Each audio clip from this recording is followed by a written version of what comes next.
రెండేళ్ళు ఎంతరా?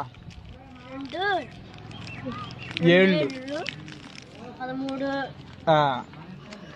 2 8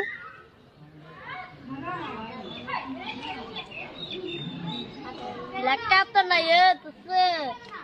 లెక్కేసుకున్నా నేను లెక్కేసానన్నా. నువ్వు లెక్కలేదులే.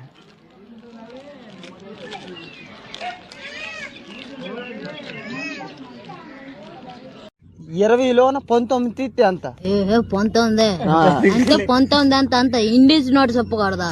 20లోన 19 తీస్తే అంత తీస్తే 2 రూపాయలు ఉంటుంది. ఏ బడ్రి నువ్వు ఎంతకున్నావు? గీతాందిలే 10లో 9 తీస్తే అంతరా? 10 నోట 9 తీస్తే 9 తీస్తే 2 88 తర్వాత ఎంతరా? 88 తర్వాత ఎంత? 8 తర్వాత 80 తర్వాత అనకలా నీ ఎస్టిమేట్ అనకలా కాదు 70 80 70. ఇప్పుడు 100లోన 99 నాకు రాదు నాకు రాదు నాకు రాదు అంటావు.